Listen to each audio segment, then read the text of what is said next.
3 यहाँ पर हम आपके जो प्रश्न दिए गए हैं यहाँ पर उनके उत्तर यहाँ आपको समझा रही हूँ मैं। जैसा कि मैंने पहले भी बताया था कि अंग्रेजी और संस्कृत दोनों के जो प्रश्नों के उत्तर हैं, अगर आप प्रश्नों को पढ़ते हैं और आप देखते हैं कि कहाँ हमें प्रश्नों के बीच में किस शब्द को ऐड करना है या कितना उस प्रश्न में से हमें लेकर के फिर उसका आंसर हमें देना है। बहुत ही आसान पद्धति है, क्योंकि यहाँ तक बहुत से बच्चे जो हैं वो इस चीज को समझते नहीं है, सिर्फ देखते हैं कि नहीं कैसे हम प्रश्न है उसके उत्तर कैसे याद करेंगे। संस्कृत तो उनके लिए मतलब देखा जाए तो सिर्फ उत्तीर्ण होना है ये लक्ष्य रहता है, समझने वाला उनके लिए ये सब्जेक्ट नहीं है, वो समझना ही नहीं चाहते। सिर्फ उनका एकमात्र उद्देश्य होता है कि हमें तो सिर्फ उत्तीर्ण होना है। तो यह उत्तीर्ण होना, ये बात आप दिमाग से आप निकालेंगे और आप मन लगाकर और ध्यान से जब आप प्रश्नों को देखेंगे और उत्तर को आप देखेंगे तो यह विषय आपके लिए बहुत अधिक रुचिकर हो जाएगा। और मात्र उत्तीर्ण होना आपका उद्देश्य नहीं रहेगा, आप इस विषय को एक से अधिक बार आप पढ़ना चाहेंगे। और साथ ही जो आपकी समस्या है कि हमें याद नहीं होता, कठिन सब्जेक्ट है संस्कृत, कठिन भाषा है, हम कैसे याद करें, तो यह जो आपने एक मानसिकता बनाई हुई है कि नहीं हमें यह विषय याद नहीं होता, इसके जो शब्द है कठिन है, तो यह मानसिकता आपकी दूर हो जाएगी जब आप ध्यान देंगे। तो मैं यहाँ समझा रही हूँ आपको प्रश्न को और एक एक शब्द का यहाँ अर्थ बता रही हूँ। आप उसे अपनी जो पुस्तक है उसमें आप देखिए और समझिए, तो बहुत आसानी से आपको यही याद होगा और आपको पुनः याद करने की जरूरत नहीं रहेगी, किताब उठाने की जरूरत नहीं रहेगी। इसी विषय से संबंध नहीं है, आप किसी भी विषय को जब आप पढ़ते हैं तो अगर आपको टीचर समझाते हैं तो आप बिल्कुल मन से एकदम तल्लीनता से आप समझिए। तो आपको ना ही रटने की पद्धति का आपको सहारा लेना होगा और ना ही आपको याद करने की जरूरत रहेगी। आप जो कक्षा में आपको शिक्षक गण पढ़ाते हैं आप उसको ध्यानपूर्वक पढ़िए और तुरंत आप लिखने का प्रयास कीजिए कि जो समझाया गया है तो हमें कितना याद है। अगर आप लिखते हैं और आप देखते हैं तो आपके स्मृति पटल पर वो अंकित हो जाता है, जो कभी भी आपके दिमाग से विस्मृत नहीं होता, आप उसे कभी भूलते नहीं हैं। तो याद करने की एक पद्धति बहुत अच्छी मैं आपको बता रही हूँ कि कैसे याद किया जाता है और कैसे याद रखा जा सकता है। क्योंकि आप कुछ समय स्कूल में, जैसे ये तो कोरोना का समय जो है, इस समय तो आप बहुत कम समय स्कूल में आप रह रहे हैं और ज़्यादातर आप अपनी जो शिक्षा है घर पर ऑनलाइन ही आप ग्रहण कर रहे हैं।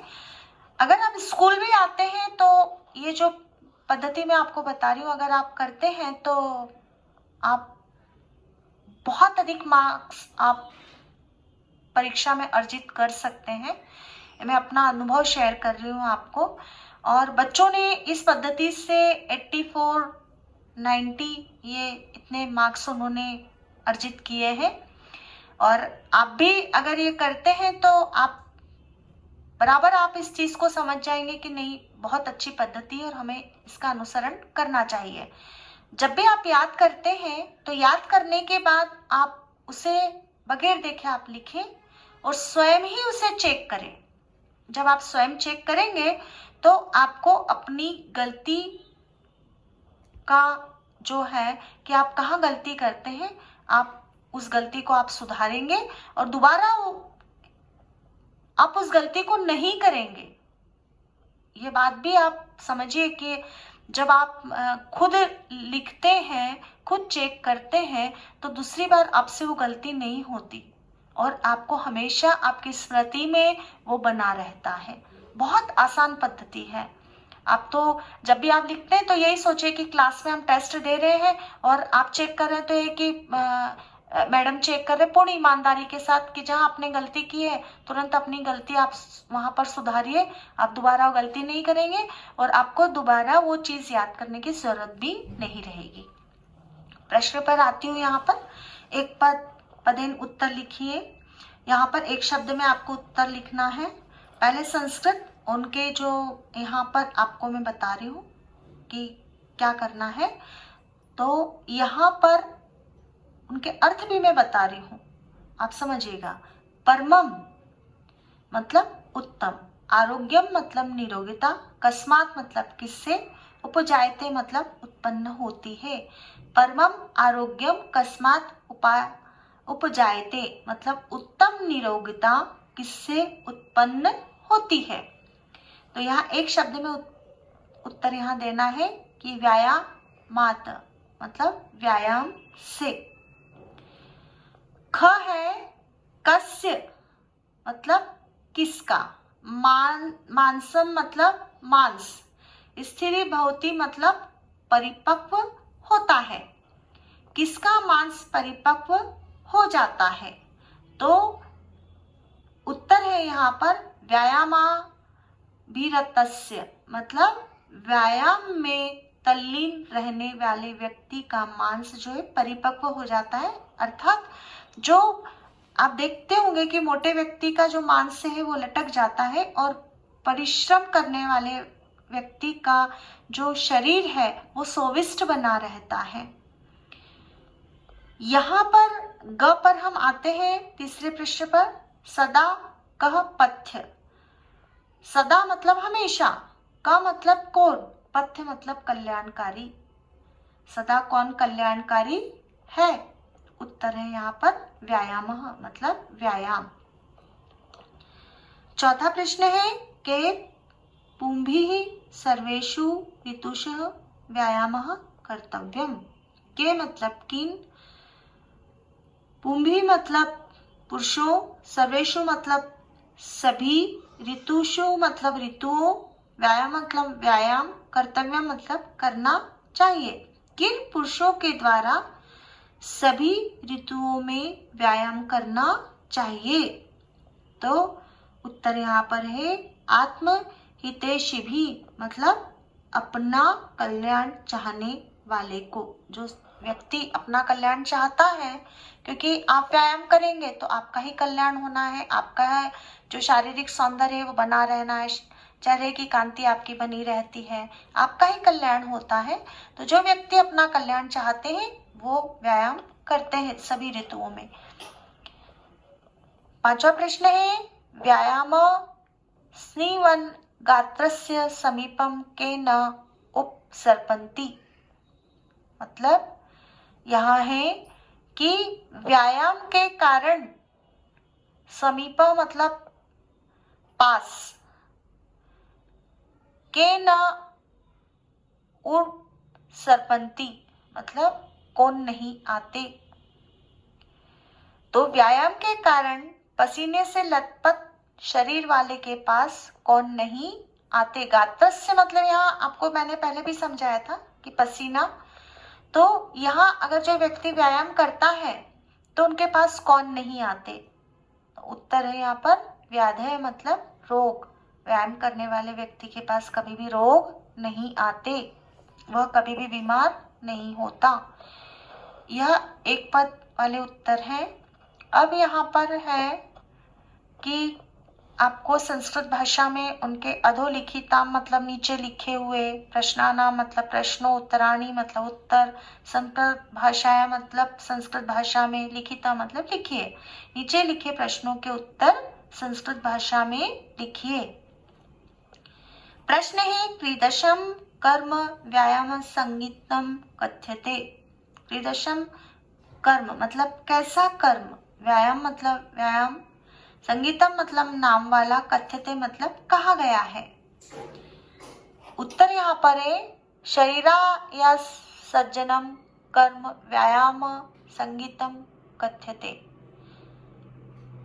अर्थात शरीर से परिश्रम से उत्पन्न कर्म व्यायाम नाम वाला कहा गया है। अब देखिए आप कि यहाँ पर आपको क्या ऐड करना है।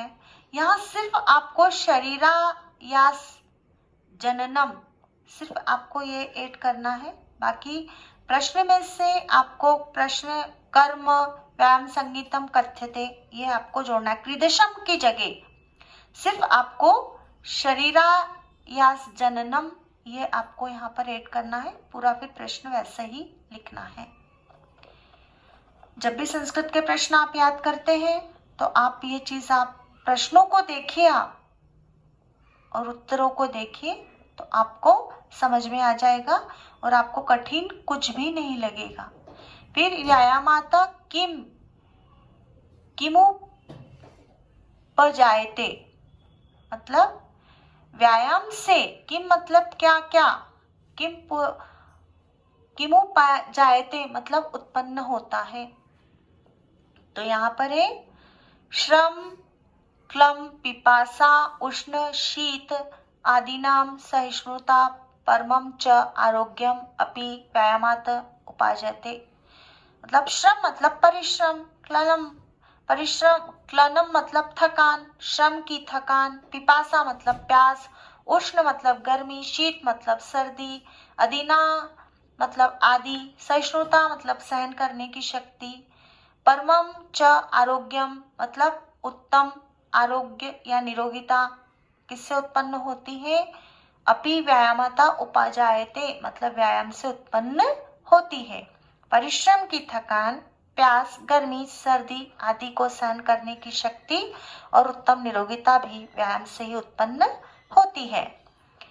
प्रश्न पर तीसरे प्रश्न पर हम आते हैं। जरा कस्य स काशम सहसा न समधि रोहति।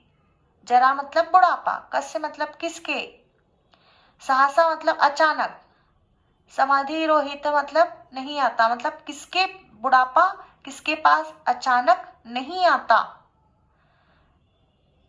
तो यहाँ है देखिए आपको यहाँ क्या ऐड, कस्य की जगह आपको क्या ऐड करना है। सिर्फ कस्य, जरा आपको लिखना है, कस्य की जगह व्यायामा भी रतस्य ये आपको लिखना है और बाकी प्रश्न में से ही आपको यहाँ पर ऐड करना है। तो बुढ़ापा व्यायाम में तल्लीन रहने वाले के पास अचानक नहीं आता। कस्य विरुद्धमपि भोजनम परिपच्यते। कस्य मतलब किसका, विरुद्धमपि भोजनम मतलब खराब भोजन, पच्यते परिपच्यते मतलब पच जाता है। उत्तर है नित्य व्यायाम कुर्वतः। देखिए कस्य की जगह आपको नित्यम व्यायाम कुर्वतः ये आपको लिखना है। बाकी प्रश्न में से ही आपको पूरा एज इट इज लिखना है। यहाँ पर प्रतिदिन व्यायाम करने वाले का खराब भोजन भी पच जाता है। केता बलेन व्यायाम कर्तव्य। कियता मतलब कितनी, बलेन मतलब ताकत, व्यायाम मतलब व्यायाम, कर्तव्य मतलब करना चाहिए। कितनी ताकत से व्यायाम करना चाहिए। बलस्य अर्धेन व्यायाम कर्तव्यम। बलस्य अर्धेन मतलब आधी ताकत से व्यायाम करना चाहिए। अब यहाँ देखें आप कि आपको क्या ऐड करना है। फिर है अर्धबलस्य लक्षणम किम। अर्धबलस्य मतलब आधे बल का, लक्षणम मतलब लक्षण, किम मतलब क्या है। उत्तर है यहाँ पर यदा हृदयस्थाना स्थितः वायुः वक्रतः प्रपद्ये तदह व्यायाम कुर्वतः जंतो अर्धबलस्य लक्षणम। मतलब जब हृदय से स्थित वायु मुंह तक पहुंचती है वह व्यायाम करते हुए व्यक्ति के आधे बल का लक्षण होता है। जैसे आप जानते हैं कि जब भी कोई व्यक्ति परिश्रम करता है, व्यायाम करता है, उसका मुंह खुला, सांस जो है वो मुंह से छोड़ने लगता है वो। तो यहाँ पर वो आधे बल से जो है शरीर से वह उसके व्यायाम करता है, आधे बल से वह व्यायाम करता है, यह लक्षण है। आपने देखा यहाँ पर कि किस तरीके से आपको याद करना है आपको समझाया गया है, आप इसे याद कीजिए।